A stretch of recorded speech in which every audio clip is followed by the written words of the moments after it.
हमारे साथ जम्मू कश्मीर के पूर्व डिप्टी सीएम निर्मल सिंह इस वक्त जुड़े हैं। सिंह साहब, आपने असदुद्दीन ओवैसी साहब की बात सुनी।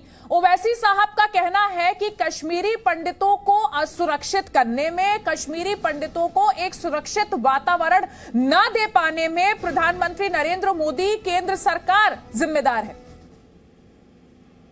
देखिए, एक तो सुनील भट्ट की हत्या की है और ये कारण है जो कि इन हत्याओं के ऊपर राजनीति करते हैं। सिर्फ पाकिस्तान का नाम कभी नहीं लेंगे, जिहाद का नाम कभी नहीं लेंगे कि जिहाद पाकिस्तान इसके लिए जिम्मेवार है, जो टेररिस्ट है इसके लिए, जो जिहादी टेररिस्ट के लिए जिम्मेवार हैं। सीधे जाके वो है सरकार को कटघरे में खड़ा करेंगे। हाँ, सरकार की जिम्मेदारी है और सरकार अपनी जिम्मेदारी निभा रही है, लेकिन इस प्रॉक्सी वार में आप लोगों को तो सरकार के साथ खड़ा होना चाहिए। आप सरकार की कमियां तो निकालें, वो ठीक है, लोकतंत्र में जो है वो होना चाहिए, लेकिन आप जो सोर्स है आतंकवाद का, जो जिहाद है, जो जिसके नाम पर ये लड़ रहे हैं, उस पर वैसे बिल्कुल नहीं बोलेंगे। यही तो कायरता है। कई लोग आपको कश्मीर में भी मिलेंगे तो सरकार को कटघरे में खड़ा करेंगे। ठीक है, सरकार की जवाबदेही है और हम अपनी जवाबदेही दे रहे हैं, लेकिन वैसी तरह से कायर जब तक धरती पर है जो है इसमें भी राजनीति करते हैं, लाशों के ऊपर राजनीति करते हैं और बिल्कुल सीधे तौर पर सामने नहीं आते, देश के साथ नहीं खड़े रहते हैं। यही कारण है। जैसे कश्मीर में भी ऐसे लोग मिलेंगे, हुर्रियत के लोग थे, ऐसे लोकल मेनस्ट्रीम पार्टी में पूर्व मुख्यमंत्री रहे हैं, वो भी इस प्रकार की भाषा बोलते हैं। और ओवैसी जैसे जो कम्युनल पॉलिटिक्स और जो मुस्लिम पॉलिटिक्स के ऊपर करते हैं, कभी भी ये जिहाद को और पाकिस्तान को कभी भी ये जी सिंह साहब, आपको यहाँ एक बार रोकूंगी। अपने दर्शकों को एक बार फिर से सुनाते हैं असदुद्दीन ओवैसी ने क्या कहा है। कश्मीर में जिस तरीके से शोपियां में कश्मीरी पंडितों की टारगेट किलिंग यहां पर की गई, एक कश्मीरी पंडित की मौत हुई, एक व्यक्ति घायल हुआ, उसके बाद असदुद्दीन ओवैसी ने क्या कहा, अपने दर्शकों को एक बार फिर से उनकी बात सुना देते हैं। तो ये सवाल जो है देश के प्रधानमंत्री को देना चाहिए था। इस बात का जवाब जो है गृह मंत्री को देना चाहिए, रक्षा मंत्री को देना चाहिए, बीजेपी को देना चाहिए। आपने बड़े बुलंद बांग दावे किए थे, अब क्या हुआ उन दावों का? पूरे कश्मीरी पंडित आज डर और खौफ के आलम में जिंदगी गुजार रहे हैं। वो कश्मीर छोड़ना चाहते हैं और सरकार ये नाकामी है बीजेपी की। देखिए, आज ये चौपैया में एक दुखद घटना घटी है। पिछले लगभग 15 दिनों से जिस प्रकार से पूरे कश्मीर का वातावरण देशभक्ति का है, तिरंगामयी है, हर घर तिरंगा लहराया जा रहा है, वहाँ पर जिस प्रकार से रैलियाँ निकाली जा रही हैं, कुछ लोगों का फ्रस्ट्रेशन होना स्वाभाविक बात है। उसी आधार पर इस प्रकार की घटना को अंजाम दिया गया, हमें ये मानना पड़ेगा। और आज जो घटना हुई है, ये इस सभी चीज़ को मुझे लगता है थामने के लिए, रोक लगाने के लिए हुई है। हमारे सुरक्षा बल जीरो टॉलरेंस पर काम कर रहे हैं और लगातार इस प्रकार से जो टारगेट किलिंग पहले भी हुई है, उनको भी मार गिराया गया है। इनको भी छोड़ा नहीं जाएगा, लेकिन ये साफ जाहिर होता है कुछ राजनीतिक पार्टियां जो गलत बयानबाजी के साथ करती हैं। इन सकता हूँ आपके लिए तो ये आपके पास गए डीसी साहब पहले बात ही नहीं सुनते, उसके बाद बोलते हैं जो बोल रहे हैं बोलो और निकलो यहाँ से जाओ। ये कौन सा तरीका हुआ उनका? नहीं है, जब ड्यूकॉम के हाथ में कुछ नहीं है तो हम यहाँ क्या कर रहे हैं? तो आज भी वही हुआ जो पहले मेरे भाई के साथ हुआ। आज तक किसी अफसर ने हमारा नहीं सुना। ये 4 महीने हुए, पीछे 5 महीने हुए, किसी ऑफिसर ने नहीं सुना हमारा। हम आज भी यहाँ मार रहे हैं। तो इस कातिल का जिम्मेवार खाली ड्यूकॉम और डीसी हैं बस। तो ये क्या घर में थे कि बाग में थे? घर में थे, बाग में थे। क्या हमें घर से बाहर नहीं निकलना है? हमें मजदूरी नहीं करना है? हमें अपने बच्चों को नहीं पालना है? हमें पेट अपने लिए खाना नहीं कमाना है? ना हमारे पास नौकरी है, ना कुछ है, हम क्या करेंगे?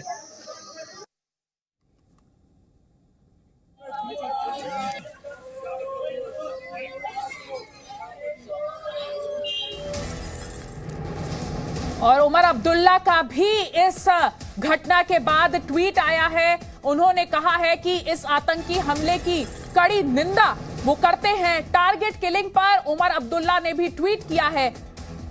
आतंकी हमले की कड़ी निंदा की है उमर अब्दुल्ला ने। नेशनल कॉन्फ्रेंस के उमर अब्दुल्ला का भी यहां पर रिएक्शन आया है। पीड़ित परिवार के साथ संवेदना व्यक्त की है और कहा है कि टारगेट किलिंग की वो कड़ी निंदा करते हैं। और निर्मल सिंह साहब हमारे साथ जुड़े हुए हैं लगातार। निर्मल सिंह साहब, आप यहां पर देख सकते हैं, यहां पर उमर अब्दुल्ला ने भी अपना रिएक्शन दिया है। उमर अब्दुल्ला ने ट्वीट किया है, terribly sad news from south Kashmir today, an accident and a militant attack have left a trail of death and suffering. I condemn the militant attack in Shopian. And इसके साथ ही सुनील कुमार के परिवार के साथ उन्होंने अपनी संवेदना भी व्यक्त की है। क्या कहेंगे उनके इस रिएक्शन पर?